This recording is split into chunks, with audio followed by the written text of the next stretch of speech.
My mother called me the night before her 60th birthday and said, "Don't come tomorrow. Your stepsister needs to be the only daughter there." She said it like she was asking me to pick up milk from the store while I was holding the gift I'd spent 3 months making for her. A handmade photo album with pictures from every year of her life that I'd collected from relatives across the country. "What do you mean, don't come?" I asked, thinking I'd misheard. "It's your 60th birthday. I've been planning my speech for weeks." My mother sighed like I was being difficult. "Rebecca feels uncomfortable when you're around. She needs this day to bond with me without competition." Rebecca was 32 years old and had been my stepsister for exactly 11 months since my mother married her father. Competition? "Mom, I'm your daughter, your actual daughter. I've been to every single birthday for 34 years. There was silence on the other end. Then she said something that made my stomach drop. "That's the problem. You've had 34 years. Rebecca needs a chance to catch up." I drove to her house immediately, even though it was 10 at night. The lights were on and I could see people inside setting up decorations. My Aunt Diane's car was in the driveway. So was my cousin Tom's truck. They were already there preparing for tomorrow. I knocked and my stepfather Howard answered, looking embarrassed. "Maybe you should come back another time." He tried to close the door, but I saw my mom in the living room hanging streamers with Rebecca. "Mom!" I called out and she froze. Rebecca whispered something to her and my mother actually nodded. She walked to the door but didn't invite me in. We discussed this. Tomorrow is Rebecca's day to shine. I looked past her at the banner that said, "Happy 65th birthday, Mom," with a picture of my mother and Rebecca. Just the two of them. "Where are the pictures of me?" I asked, noticing the photo displays around the room. Every single one showed my mother with Rebecca or Howard. 34 years of my life erased. "Rebecca made those. Aren't they nice?" My mother smiled like nothing was wrong. She worked so hard on them. My Aunt Diane came to the door then. "What's going on? Why is Nicole outside?" She looked confused. My mother straightened up. "Nicole isn't coming tomorrow. We discussed it and she agreed it's best." I had agreed to nothing. Diane looked between us. "Are you insane? She's your daughter." Rebecca appeared then holding a cake decorator. "She's triggering for me. Her presence reminds me of my childhood trauma." Everyone stopped. "What trauma?" I asked. "We didn't even know each other until last year." Rebecca's eyes filled with tears on command. "You look exactly like my childhood bully. It's not your fault, but I can't heal with you around." This was the first time I'd heard about any of this. My mother put her arm around Rebecca. "You see? She needs support. Real family support." Diane laughed, but it wasn't funny. "Louise, you've lost your mind. Nicole is your real family." My mother's face changed. "Howard and Rebecca are my family now. My chosen family. Some bonds are stronger than blood." That's when Tom came out from the kitchen. "Aunt Louise, the restaurant needs a final count for tomorrow. How many people?" My mother looked directly at me. 42. Everyone except Nicole."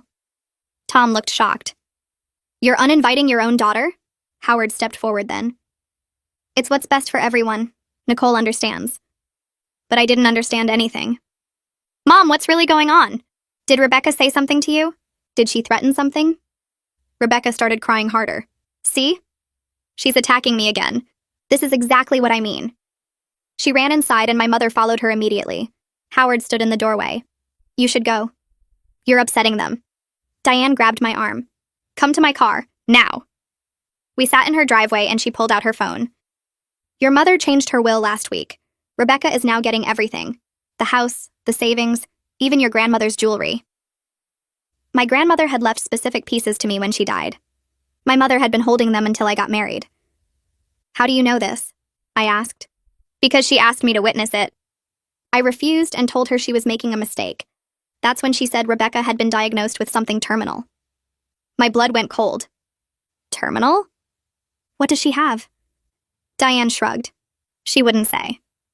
Just that Rebecca needed to experience a mother's love before she died. That you'd had decades, but Rebecca only had months, maybe weeks. I felt sick. "So she's dying and wants my mom to herself?" Diane shook her head. "I don't think she's dying. I think she's lying, but your mother believes her completely." We drove to my cousin Lisa's house. She was a nurse at the hospital where Rebecca supposedly got treated. Pull her medical records. Requested Reads is on Spotify now. Check out link in the description or comments. They moved the laptop closer. Lisa's fingers moved across the keyboard, while we sat in her kitchen watching the screen load. The hospital database took forever to pull up Rebecca's file. When it finally appeared, Lisa's face changed. She scrolled through page after page of nothing. No cancer treatments, no chemotherapy records, no oncology appointments. The only visits listed were from 2 years ago for a sprained wrist and last March for the flu.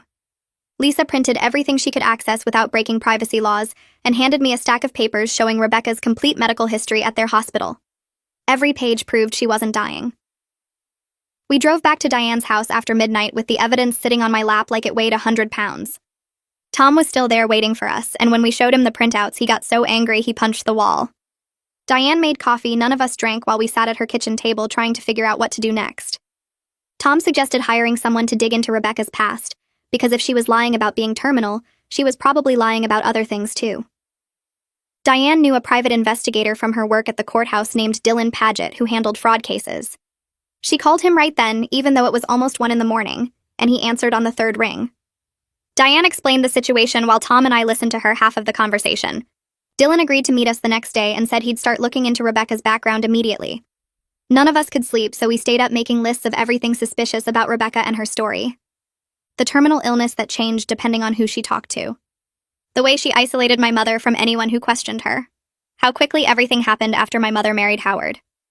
By the time the sun came up, we had 3 pages of red flags that should have been obvious from the start. Diane called Abigail Lockwood at 9 a.m. Abigail was a family lawyer who handled elder manipulation cases and had helped Diane's friend last year when her father changed his will under suspicious circumstances. Abigail agreed to review everything we'd gathered and meet with us that afternoon. We showed up at her office with the hospital records, the timeline of events, and our list of concerns about Rebecca's behavior. Abigail spent 2 hours going through every document while asking questions about my mother's relationship with Howard and how quickly Rebecca had gained control. She explained that proving undue influence in court was difficult, but not impossible. The speed of the will change helped our case. The fact that my mother had cut me out completely after 34 years helped our case. Rebecca's documented history of lying about her health helped our case. Abigail said we needed more evidence before taking legal action, but what we had so far was enough to start building a case. She told us to document every interaction with my mother and Rebecca from now on. Record phone calls if possible. Save text messages. Keep a detailed timeline of Rebecca's escalating control over my mother's decisions and finances. Abigail warned us that cases like this often got worse before they got better, because manipulators like Rebecca doubled down when they felt threatened. I tried calling my mother 3 times over the next week, but she never answered. I left messages saying I loved her and wanted to talk. I sent texts asking if she was okay. Nothing. On the 8th day, Howard finally picked up when I called. He told me Rebecca had a health crisis after the party, and my mother was too stressed to deal with me right now. I asked what kind of health crisis, and Howard got vague. Something about her heart. Or maybe her lungs. He wasn't sure, but it was serious, and seeing me would make it worse. I asked to speak with my mother directly, but Howard said she was resting. He hung up before I could say anything else. I called Diane immediately and told her about the conversation. She added it to our timeline showing how Rebecca used fake medical emergencies to keep my mother isolated. Dylan called 2 days later with information that made my hands shake. Rebecca's supposed terminal illness changed depending on who she was talking to. He'd interviewed 3 of my mother's neighbors and 1 of my cousins who'd spoken to Rebecca at the party. She told my mother it was cancer. She told my cousin Sarah it was a rare heart condition. She told the neighbor across the street it was a blood disorder that doctors couldn't treat. Dylan said the inconsistencies were obvious once you started looking for them. A real dying person would have a consistent diagnosis and treatment plan. Rebecca's story shifted to match whatever got her the most sympathy from each person. Dylan was still digging into her background, but already he'd found gaps in her employment history and addresses that didn't match what she'd told Howard. He said he'd have more information in a few days. Lisa contacted Mia Contreras at the hospital. Mia was an administrator Lisa trusted who'd worked there for 15 years. Lisa explained the situation carefully, staying within privacy regulations, while asking Mia to verify whether Rebecca had been treated for any serious conditions. Mia spent 3 days checking records across their hospital network. She found nothing. No cancer treatment at any of their facilities. No heart condition monitoring. No blood disorder diagnosis. Mia provided official documentation that we could use legally showing Rebecca had never been a patient for any of the terminal illnesses she claimed. The documents were stamped and signed and completely legitimate. Mia told Lisa she'd seen cases like this before, where people faked illnesses to manipulate family members. She said the hospital took fraud seriously, and if Rebecca had used fake medical documents to deceive anyone, we should report it. Tom went to my mother's house to check on her because she still wasn't answering my calls. He found her in the backyard pulling weeds while Rebecca sat on the porch drinking lemonade. Tom said my mother looked thin and tired, but she smiled when she saw him. He tried to ask how she was doing, but Rebecca interrupted constantly. Every time Tom mentioned me, Rebecca would say something about her health or her stress levels. My mother seemed completely under Rebecca's spell. She kept talking about making every moment count because Rebecca didn't have much time left. She said Rebecca needed her full attention and support. Howard stood in the doorway looking uncomfortable, but he didn't contradict anything Rebecca said. Tom tried 3 times to ask questions about Rebecca's diagnosis or treatment plan. Each time, both my mother and Howard shut him down immediately. My mother said it was private. Howard said it wasn't his place to share. Rebecca just smiled and changed the subject. Tom left feeling worse than when he arrived. I drove to my mother's house the next morning. I knocked on the door and waited. Rebecca answered wearing one of my mother's robes. She looked at me like I was a stranger trying to sell something. I asked if my mother was home. Rebecca clutched her chest and leaned against the doorframe. She said seeing me caused her too much stress and could trigger a health emergency. She actually gasped for air while saying it. Her hand pressed against her heart in this dramatic way that looked rehearsed. I realized right then that I was watching a performance she'd done many times before. The fake illness, the dramatic symptoms, the convenient timing. Rebecca had practiced this routine until it looked natural. Howard appeared behind Rebecca looking guilty but saying nothing. I asked to speak with my mother directly. Howard stepped forward, blocking the doorway completely. He said my mother was resting and couldn't be disturbed. I tried to push past him, but he held firm. Rebecca watched with this slight smile that made my stomach turn. She wasn't sick. She wasn't dying. She was enjoying this. Howard closed the door in my face while Rebecca's smile got wider. I stood on the porch for 10 minutes hoping my mother would come out. She never did. Diane and I met with Abigail again at her office to discuss legal options. We brought everything we'd gathered over the past 2 weeks. The hospital records, the inconsistent illness stories, Tom's reports about my mother's behavior, the documentation from Mia. Abigail reviewed it all carefully before explaining what we could do. She said we needed more evidence before taking action. Right now, we had enough to raise questions, but not enough to prove undue influence in court. She suggested documenting every interaction from now on, recording dates and times and witnesses, building a timeline that showed Rebecca's escalating control over my mother's decisions and finances. Abigail said cases like this required patience because we needed to prove a pattern of manipulation, not just isolated incidents. She warned us that confronting my mother directly right now would probably backfire because Rebecca had her too convinced. Dylan called that evening with news about Phyllis Hamilton. She was one of Rebecca's former co-workers from 5 years ago at an insurance company downtown. Dylan had tracked her down through employment records and she agreed to meet with us. Phyllis said she'd bring her daughter Danielle, who went to high school with Rebecca, and had stories we needed to hear. We arranged to meet them the next day at a coffee shop near Diane's house. I spent that night unable to sleep thinking about what they might tell us, and whether it would be enough to save my mother from whatever Rebecca was planning. I met Phyllis and Danielle at the coffee shop the next morning. Phyllis was in her 50s with tired eyes that looked like they'd seen too much workplace drama. Danielle sat next to her mother holding a folder stuffed with papers. We ordered drinks and found a quiet corner booth away from other customers. Phyllis pulled out her phone and showed me photos of Rebecca from 5 years ago at their insurance company. She looked younger, but her smile was the same one I'd seen at my mother's house. Phyllis explained that Rebecca joined their team claiming she needed the job to pay for cancer treatments. Everyone felt sorry for her and pitched in money whenever she mentioned medical bills. The company even organized fundraisers and bake sales to help cover her expenses. Over 6 months, Rebecca collected more than $15,000 from coworkers who believed they were saving her life. Then someone's husband who worked at the hospital mentioned he'd never seen Rebecca there for treatments. The company investigated quietly and discovered Rebecca had never been sick at all. She'd made up doctor appointments and treatment schedules while actually spending the money on vacations and shopping. Management gave her a choice between returning the money and leaving quietly or facing criminal charges. Rebecca chose to return most of it and disappeared within a week. Phyllis said she'd felt stupid for believing the lies, but Rebecca had been so convincing with her stories about pain and fear and gratitude. Danielle opened her folder and spread out printed screenshots from old social media accounts. She pointed to photos from high school showing Rebecca surrounded by different groups of students over the years. Danielle explained that Rebecca would target kids who seemed lonely or had problems at home. She'd become their best friend fast and learn all their secrets and vulnerabilities. Then Rebecca would create some crisis that made her the center of attention. Sometimes she claimed abuse from family members. Other times she invented illnesses or said someone was threatening her. She'd turn friends against each other by spreading rumors and lies until everyone was fighting. Then Rebecca would move on to a new group and start over. Danielle showed me a photo of a girl named Sarah who looked vaguely like me. Same hair color and similar features. Sarah had been Rebecca's target junior year until she figured out the manipulation and warned other students. Rebecca told everyone Sarah had bullied her for months and made her life miserable. Most people believed Rebecca because she cried so convincingly. Sarah ended up changing schools to escape the harassment. Danielle said the story about me looking like Rebecca's childhood bully was probably completely made up. Rebecca just needed a reason to push me out, so she could have my mother to herself. I felt sick listening to all this. Rebecca hadn't just stumbled into my mother's life by accident. She'd researched and planned and calculated exactly how to take everything from me. Dylan leaned forward and suggested that Rebecca probably watched my mother and Howard for weeks before Howard even introduced her. She would have learned their routines and habits and emotional weak spots. She'd have figured out that my mother was vulnerable after her divorce and eager to please her new husband. She'd have noticed that Howard felt guilty about something, or wanted to prove himself as a good father. Rebecca had studied them like a predator studies prey before attacking. Phyllis and Danielle gave us copies of everything they had, including contact information for other former co-workers who remembered Rebecca's scam.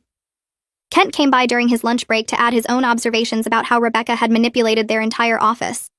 He described how she'd play different people against each other while positioning herself as the innocent victim who needed protection. The pattern was always the same. Gain trust through vulnerability. Extract resources through manufactured crisis.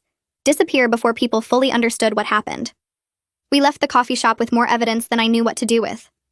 Diane drove us back to her house where we organized everything into categories: financial fraud, fake illnesses, emotional manipulation, pattern of behavior across multiple victims. The case against Rebecca was building, but my mother still believed every lie. My Uncle James called that evening saying he'd tried to talk to Howard at the hardware store downtown. James had gone there specifically because he knew Howard shopped there every Saturday morning. He'd approached Howard in the lumber section and asked to speak privately. Howard's face had gone pale and he'd refused to discuss anything about Rebecca or my mother. James said Howard looked trapped and scared rather than defiant or angry. His hands shook when James mentioned Rebecca's name. Howard kept glancing around like he expected someone to be watching. He'd practically run away when James pressed for answers. James thought Rebecca might have some kind of hold over Howard too. Maybe she was threatening him or blackmailing him with something. The fear in Howard's eyes wasn't the look of a man protecting his daughter. It was the look of a man who'd made a terrible mistake and didn't know how to fix it. Diane decided to contact the lawyer who'd witnessed my mother's will change after she refused. She tracked him down through the county records and called his office. The lawyer was reluctant to discuss client matters, but Diane explained the situation carefully. She mentioned the evidence of fraud and the pattern of elder abuse. The lawyer finally admitted that my mother had seemed anxious and rushed during the appointment. She'd kept checking her phone and looking out the window. He'd asked if she was sure about the changes, and she'd said yes, but her voice wavered. The lawyer had noticed a car waiting outside his office the entire time. Someone sitting in the driver's seat watching the building. He'd thought it was odd, but hadn't questioned it. Now he realized it had probably been Rebecca making sure my mother went through with the will change. The lawyer said he'd be willing to provide a statement if we pursued legal action. I spent the weekend going through boxes of old photos and documents I'd stored in my apartment closet. Birthday cards my mother had sent me every year with personal messages. Photos from my high school graduation where she looked so proud. Pictures from family vacations and holidays spanning 3 decades. Letters she'd written when I went to college telling me how much she missed me. I organized everything chronologically, creating a timeline of our relationship. 34 years of evidence that I wasn't the problem Rebecca claimed I was. Every photo showed my mother's genuine love and pride. Every card proved our connection was real and deep. Rebecca was trying to erase all of this and replace it with her manufactured narrative. I made copies of the most important items and put together a presentation that documented our actual history. Tom discovered something disturbing on social media that same weekend. Rebecca had created accounts on multiple platforms where she posted about her journey with her dying mother. The posts were emotional and detailed, describing how she was cherishing every moment with my mother during her final months. She wrote about their deep bond and special connection. She shared photos of them together looking like the perfect mother-daughter pair. The posts made no mention of me at all. In Rebecca's version of reality, my mother had only one daughter who loved her and cared for her. The comments were full of sympathy and support from strangers who had no idea they were reading fiction. Rebecca had even started a fundraising page supposedly to help with my mother's medical expenses, though my mother wasn't sick at all. Tom screenshot everything and sent it to Dylan, who added it to our growing file of evidence. Dylan called on Monday with news that made my hands shake. He'd tracked down Rebecca's ex-husband from 10 years ago. The man's name was Noah, and he'd divorced Rebecca after discovering she'd faked a pregnancy and miscarriage to manipulate him. Noah told Dylan that Rebecca had claimed to be pregnant early in their marriage. She'd shown him fake ultrasound photos and talked constantly about their future baby. Noah had been excited and supportive, buying baby furniture and preparing a nursery. Then Rebecca said she'd miscarried and needed time to grieve. She'd used the fake tragedy to control Noah emotionally and extract money for supposed medical bills and therapy. Noah eventually discovered the truth when he found the fake ultrasound photos online. They were stock images Rebecca had downloaded and printed. He'd confronted her, and she'd admitted everything without showing any remorse. She'd actually laughed and said he was stupid for believing her. Noah divorced her immediately and said he'd be willing to provide a detailed statement about her patterns of deception. He wanted to help stop Rebecca from hurting more people the way she'd hurt him. We met with Abigail again on Tuesday, bringing everything we'd collected over the past 2 weeks. The hospital records, the witness statements from Phyllis and Danielle, the information about previous families Rebecca had scammed, Noah's statement about the fake pregnancy, Tom's documentation of the social media posts, the timeline I'd created of my relationship with my mother. Abigail reviewed it all carefully, taking notes and asking questions. She explained that we had a strong case for undue influence regarding the will. The speed of the change, combined with Rebecca's documented history of manipulation, created a clear pattern. We might also be able to pursue fraud charges depending on what financial transactions we could document between Rebecca and my mother. Abigail recommended we try one more time to reach my mother directly before pursuing legal action. She suggested a letter that laid out all the evidence in a clear, factual way. Something my mother couldn't ignore or dismiss as easily as a phone call or visit. Diane volunteered to write the letter that night. She spent hours drafting and revising, making sure every point was clear and supported by documentation. The letter explained everything we'd discovered about Rebecca's history. It included contact information for Phyllis and Noah and the other victims who were willing to talk. It described the fake terminal illness and the fake pregnancy and the pattern of targeting vulnerable people. It outlined the financial fraud and the social media deception. Diane made copies of the most important evidence and included them with the letter. She sent everything certified mail the next morning so we'd have proof that my mother received it. Now we had to wait and see if my mother would finally open her eyes to what Rebecca really was. 3 days went by with nothing from my mother. Tom called on the third evening and told me he'd seen Louise at the grocery store that afternoon. She looked bad, really bad, thin like she'd lost weight fast, and her face was pale and drawn. Tom said he tried to walk over to talk to her, but she saw him coming and practically ran out of the store, leaving her cart half full in the middle of the aisle. She didn't even look back when he called her name. That image stuck in my head all night. My mother running away from her own nephew in a grocery store. Rebecca had her so twisted up that she couldn't even face family members anymore. The next morning, Diane's phone rang while we were having coffee at her kitchen table. She answered, and her expression changed immediately. She mouthed "Holden" at me and put the phone on speaker. Holden Barrett had been my mother's financial advisor for 20 years. He managed her retirement accounts and helped her with tax planning and investment decisions. Diane knew him from some volunteer work they'd both done years ago. Holden sounded worried. He explained that he'd been trying to reach Louise for 2 weeks about some unusual activity in her accounts, but she wouldn't return his calls or emails. Large withdrawals that didn't match her normal spending patterns. Transfers to accounts he didn't recognize. All of it happening since she married Howard. He said he was concerned enough that he was reaching out to family members because something felt wrong. Diane asked if he could meet with us and explain everything in detail. Holden agreed immediately and said he could come to Diane's house that afternoon. He showed up at 2 o'clock carrying a briefcase full of papers. We sat at Diane's dining room table and he spread out account statements and transaction records. The numbers made me feel sick. Louise had withdrawn over $40,000 in the past 6 months. Small amounts at first, a few hundred here and there, then bigger chunks. 5,000, 8,000, 12,000. Holden pointed to a recent statement showing that Louise had opened a joint account with Rebecca 3 weeks ago. He wasn't consulted about it and didn't even know it existed until he saw the transfer records. Money was moving from Louise's retirement account into this new joint account, and then disappearing completely.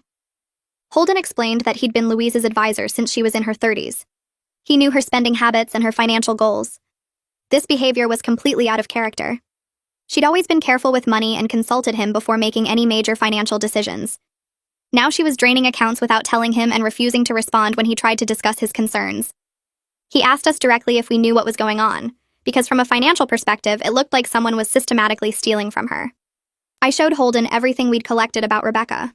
The hospital records, the statements from previous victims, the pattern of fraud across multiple families.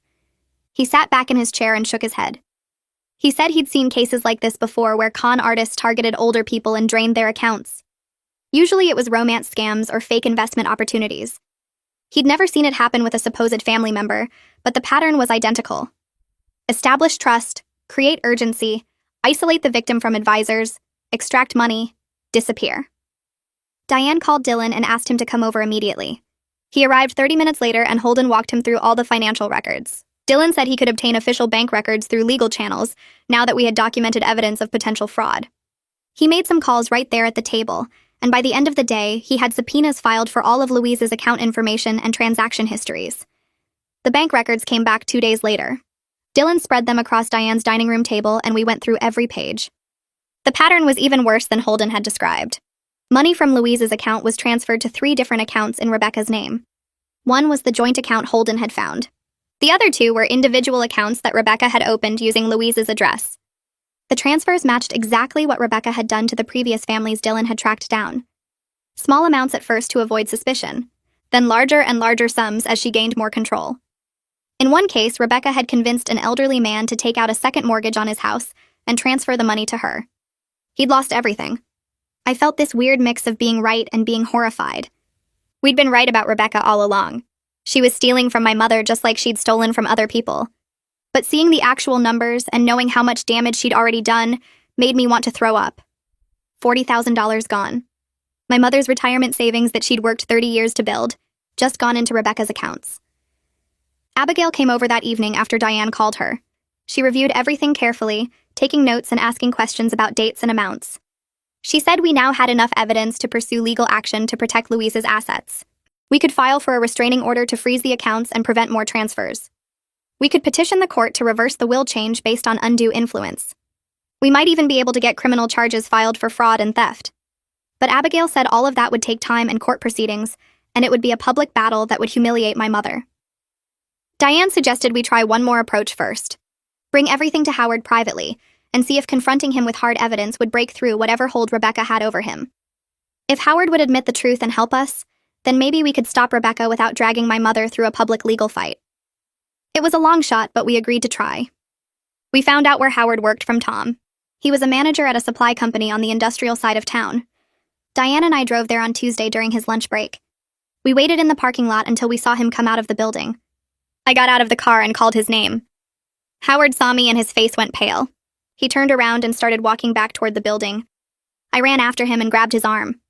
I told him we had evidence that Rebecca had stolen from multiple families and was stealing from Louise right now. Howard stopped walking. He stood there in the parking lot looking at the ground. Diane caught up to us and suggested we sit in Howard's car where we could talk privately. Howard didn't say anything, but he walked to his car and unlocked it. We all got in. Howard in the driver's seat, me in the passenger seat, Diane in the back. I pulled out the folder with everything we'd collected. The statements from previous victims, the bank records showing the transfers, the hospital documentation proving Rebecca had never been treated for any terminal illness, the timeline showing her pattern of behavior. Howard looked at each page and his hands started shaking. Diane explained who each person was and what Rebecca had done to them. The fake pregnancy, the fake cancer diagnosis, the stolen money, the destroyed relationships. Howard put his head in his hands and started crying. Not quiet tears, but deep sobs that shook his whole body. He said he'd known something was wrong for weeks, but he felt trapped. Rebecca had been threatening him.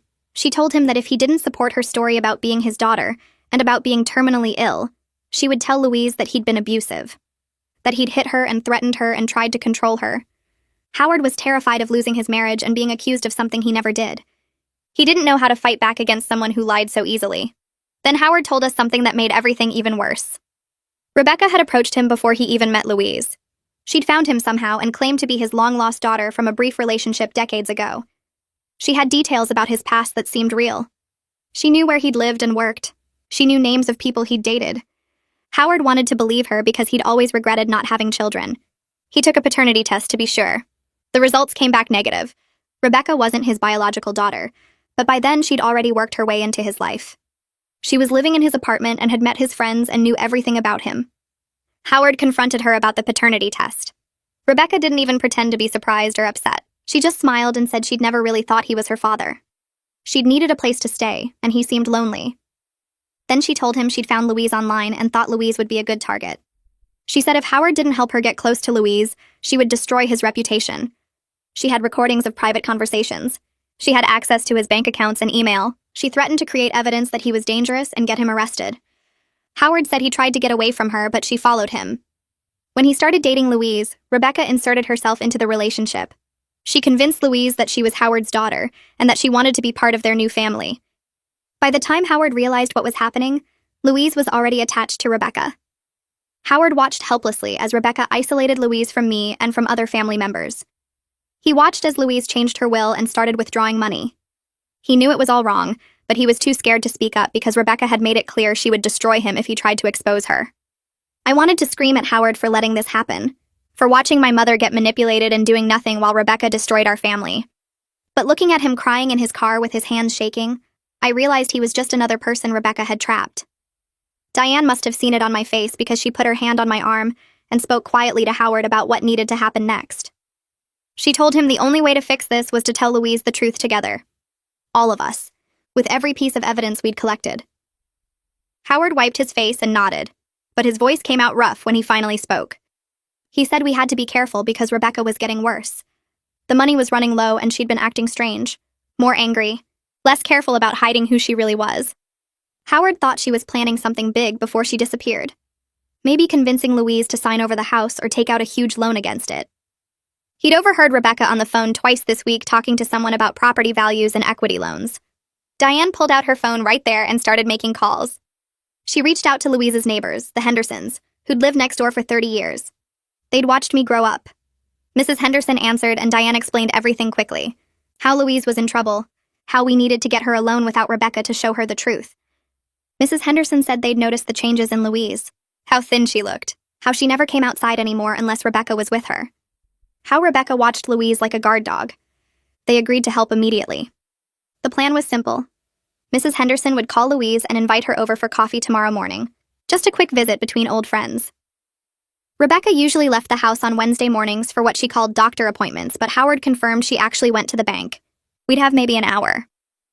The next morning, I sat in the Hendersons' living room with Diane waiting. My stomach hurt, and my hands wouldn't stop shaking. Mr. Henderson kept watch at the window, and at 10:15 he said Louise was coming up the walk. Alone. Mrs. Henderson opened the door with a big smile and invited Louise in for coffee like she'd promised. My mother stepped inside talking about how she couldn't stay long. Then she saw me and Diane sitting on the couch. Her whole face changed. She turned back toward the door, but Mr. Henderson was standing there now. Not blocking her exactly, but present. Mrs. Henderson touched Louise's arm gently and asked her to please just listen for 10 minutes. That's all we needed. 10 minutes. Louise looked trapped and scared, but she sat down in the chair across from us. I started talking before she could leave. I told her I loved her, that I was scared for her, that I wasn't angry even though I had every right to be. My voice cracked, but I kept going. Diane opened the folder we'd brought and started laying out papers on the coffee table between us. She explained each piece methodically like she was presenting a case in court. Rebecca's history with other families. The fake terminal illness with hospital records proving she'd never been treated. The bank statements showing $40,000 transferred out of Louise's accounts. Howard's confession about the paternity test proving Rebecca wasn't his daughter. About how Rebecca had threatened and manipulated him too. Louise's face went through. So many changes I could barely track them. Shock first. Then denial as she shook her head and said we were wrong. Then anger as she insisted Rebecca was sick, and we were attacking a dying woman. But Diane kept presenting evidence. Statement after statement from Rebecca's previous victims. Timeline after timeline showing the exact same pattern. Finally, something shifted in my mother's expression. A terrible understanding spreading across her face like she was waking up from a nightmare. She kept repeating the same thing over and over. But she's dying. But she's dying. Until Diane put the hospital records directly in her hands. The official documentation showing Rebecca had never been treated for any terminal condition. No cancer, no heart disease, no rare blood disorder, nothing. My mother started crying then. Not quiet tears, but deep sobs that shook her whole body. She couldn't seem to stop. Words came out between the sobs about how she'd felt something was wrong for weeks, but couldn't let herself see it, because seeing it would mean facing what she'd done to me. How badly she'd treated her own daughter. How foolish she'd been to believe a stranger over her own family. Mrs. Henderson brought tissues and sat next to Louise, rubbing her back. My mother looked at me with red, swollen eyes, and I saw real horror there. horror at herself, at what she'd done, at what she'd almost lost. Louise's phone started ringing in her purse. She ignored it. It rang again, and again. Then it started buzzing with text after text. Howard pulled out his phone and showed us the messages Rebecca was sending. They were nothing like the sweet dying daughter act we'd all seen. These messages were mean and demanding, asking where Louise was, why she wasn't answering, saying she better not be with that ungrateful daughter, threatening to have another health crisis if Louise didn't come home right now. The messages got worse with each one, more aggressive, more controlling, showing a side of Rebecca that Louise had never seen before. My mother stared at the phone in shock as another text came through calling her stupid and saying she was wasting Rebecca's time. Louise's hands started shaking as she read each new message. This wasn't a sick woman worried about her mother figure. This was someone angry about losing control. The phone rang again, and this time Louise answered it. Her voice came out steady and calm when she said she was with friends and would be home later. Rebecca's response came through, so loud we could all hear it even without speakerphone. The voice was nothing like the sweet, weak tone Rebecca usually used. It was hard and mean and full of rage. She called Louise stupid and ungrateful, said she deserved to die alone, that she'd wasted Rebecca's time and effort. The sweet dying daughter act was completely gone. Louise's face went white as Rebecca screamed through the phone. Then Louise did something that surprised all of us. She hit the speaker button and set the phone on the coffee table so everyone could hear. Rebecca's real voice filled the Hendersons' living room as she completely dropped her mask. She screamed about how easy it was to manipulate Louise, how pathetic she was to believe someone she barely knew over her own daughter, how she should have gotten more money before Louise's family started interfering with her plans. Rebecca's words got more hateful with every sentence. She bragged about faking the terminal illness, about how she'd done this before to other stupid, lonely women who were desperate for love, about how she'd almost gotten the house signed over before we ruined everything. She said Louise was worthless and weak and deserved everything bad that happened to her. My mother sat frozen listening to every word, listening to the person she'd chosen over me reveal exactly who she really was, listening to the proof that everything we'd told her was true. Rebecca kept screaming and threatening and revealing more details about her plans, how she'd targeted Howard first, how she'd researched Louise online and knew exactly what buttons to push, how she'd planned to disappear with everything once she'd drained the accounts and refinanced the house. She was so angry she couldn't stop talking, couldn't stop admitting to everything she'd done. Howard grabbed his phone from his pocket and started recording without saying anything. He held it up so the microphone could catch every word coming through the speaker. Rebecca kept screaming about the fake diagnosis and how she'd researched Louise's finances online before Howard even introduced them. She talked about the other families she'd scammed and how much money she'd gotten from each one. She said Louise was the easiest target yet because she was so desperate to be loved after her divorce. She bragged about copying Louise's bank account information and how simple it was to transfer money once she had access. Howard's hands shook while he recorded, but he kept the phone steady and let Rebecca confess to everything. She was so angry she couldn't stop herself from admitting every detail of her plan. The recording went on for almost 10 minutes before Rebecca finally hung up after calling Louise one last name. My mother sat frozen on the couch staring at nothing. Her face looked empty, like something inside her had broken completely. She turned to me slowly, and her eyes were filled with tears, but they looked different from before. Clear instead of confused. She reached for my hand and I let her take it even though part of me wanted to pull away. She told me she was sorry and kept saying it over and over. She said she understood if I could never forgive her, but she needed me to know that Rebecca had manipulated her, and she was so sorry for choosing someone else over her own daughter. She cried while she talked and the words came out broken and painful. She said she'd been so lonely after the divorce that she'd believed everything Rebecca told her because she wanted, so badly, to feel needed. She apologized for the will and the party and every terrible thing she'd said to me. Diane put her arm around Louise and let her cry. I pulled out my phone and called the police while Diane called Abigail. The operator answered, and I explained that we had a recorded confession of fraud and elder abuse. I played part of the recording over the phone, and the operator's voice changed immediately. She said she was dispatching officers right away and asked for Louise's address. Diane finished talking to Abigail, who said she was getting in her car and would meet us at the police station. The operator told me to save the recording and not delete anything. She said officers would be at Louise's house within minutes to prevent Rebecca from leaving or destroying evidence. Howard gave them his house key and explained that Rebecca was probably still there alone. The operator confirmed that 2 units were on their way and warned us not to go to the house ourselves. We waited at the neighbor's house for updates. Louise couldn't stop shaking and kept apologizing to everyone. The neighbors brought her water and tissues while we all sat in their living room staring at our phones. 30 minutes later, Howard got a call from one of the officers. They'd arrived at the house and found Rebecca in the bedroom packing suitcases. She had jewelry spread across the bed, including pieces from my grandmother's collection. Cash was stuffed in her purse along with Louise's checkbook and credit cards. The officer said Rebecca tried to claim she lived there and was just organizing her things, but they'd found Louise's financial documents in Rebecca's bag, along with notebooks full of account numbers and passwords. They arrested her on the spot for theft and fraud. The officer asked Howard to come down to the station to give a statement and secure the house. The district attorney called Diane 3 days later. She'd reviewed the case and was very interested in prosecuting because Rebecca's pattern of fraud across multiple states made this a federal matter. The recorded confession combined with the physical evidence and Rebecca's history with other families gave them a strong case. The district attorney said they were contacting Rebecca's previous victims to see if any would testify. 2 families had already agreed and were willing to share their experiences in court. She explained that cases like this were difficult to prove without solid evidence, but we had everything we needed. Rebecca was being held on high bail because she was considered a flight risk. The district attorney said the trial would probably happen in 6 months, but Rebecca would remain in jail until then. Louise couldn't stay in the house where Rebecca had manipulated her for almost a year. She packed a bag and moved into Diane's guest room temporarily. Howard stayed at the house alone dealing with police visits and evidence collection. He started seeing a therapist twice a week to process his own guilt about letting Rebecca hurt Louise and enabling her behavior. Louise wouldn't talk to him at first, but after 2 weeks she agreed to have coffee with him at a neutral location. They sat in a diner for 3 hours talking about how Rebecca had played them both.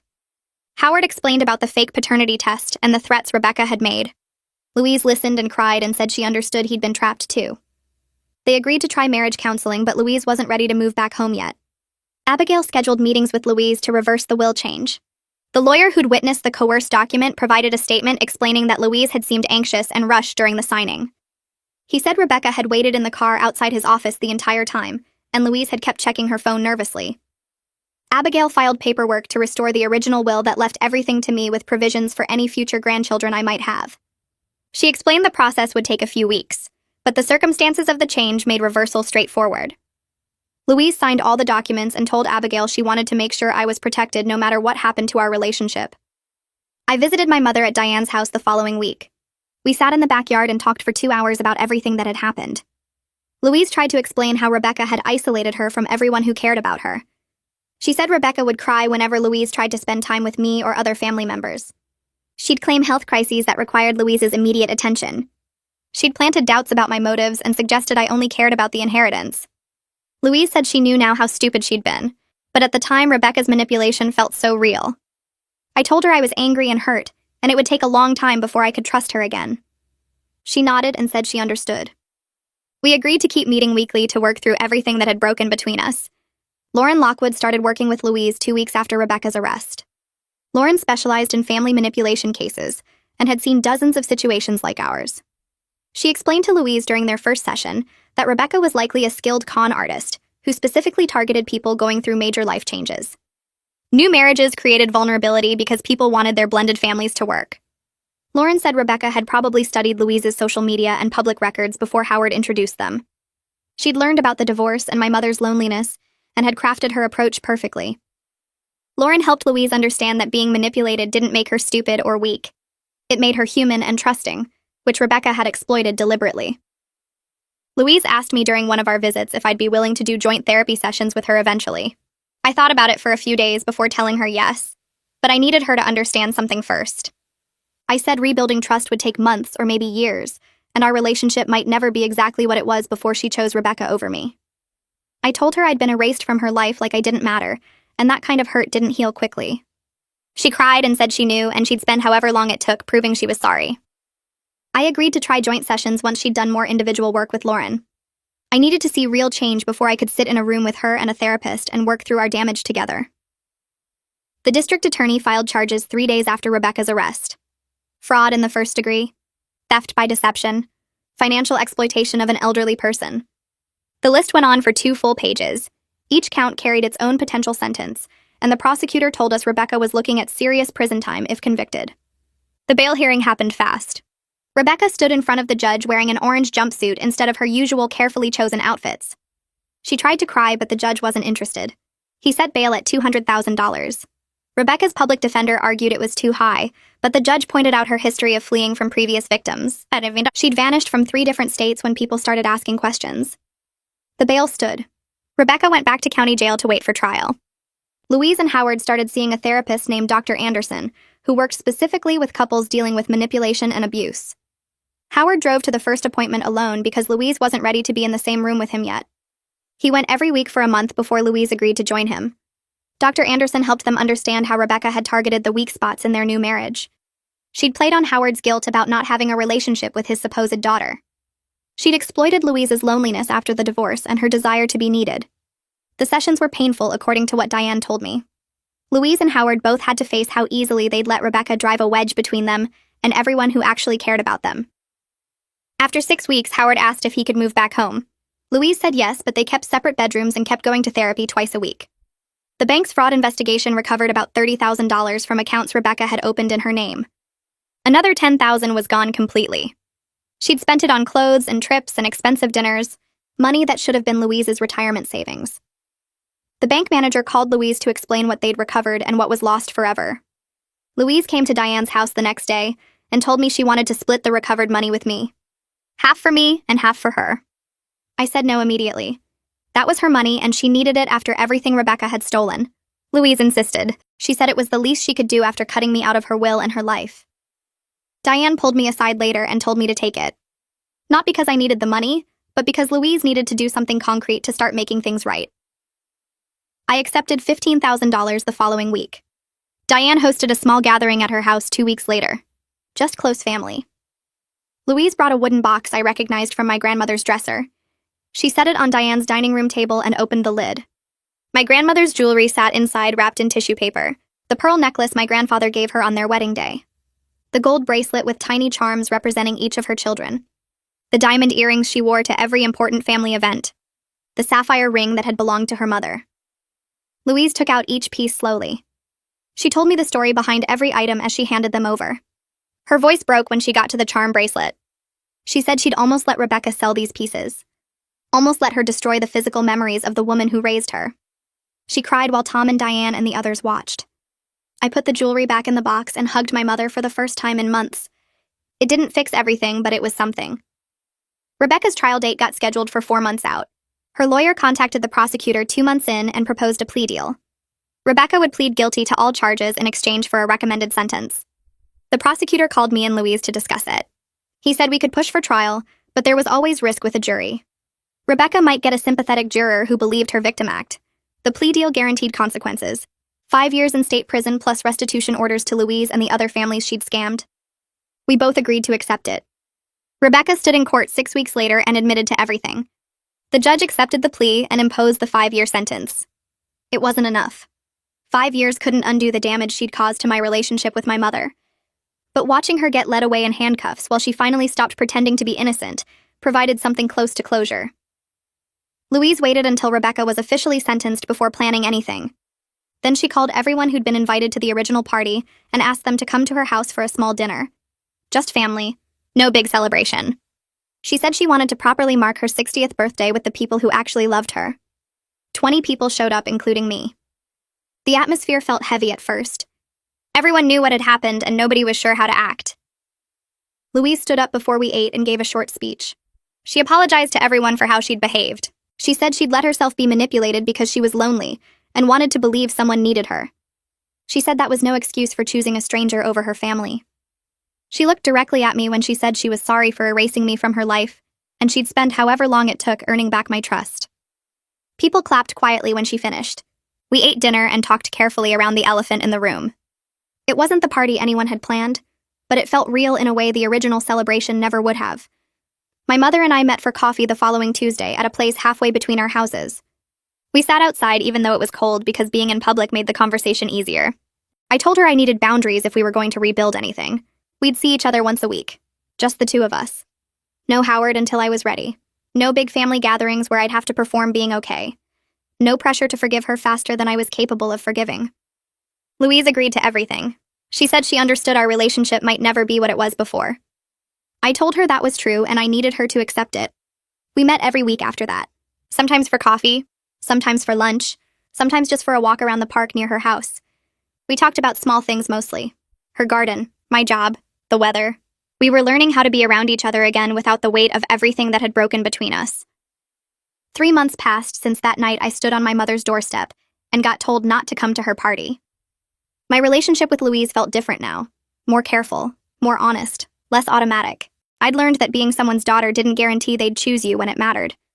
I'd learned that family was about who showed up during the worst moments, not who shared your blood. Diane called me almost every day. She'd become more like a mother than an aunt. Tom and I grabbed dinner once a week. Lisa and I went to movies. Cousins I barely knew before Rebecca had brought us together in ways I never expected. My mother was working on becoming someone I could trust again. Whether she'd get there was still uncertain, but I was in a better place than I thought possible when this all started. I had people around me who'd proven they'd fight for me. That counted for something. Maybe everything.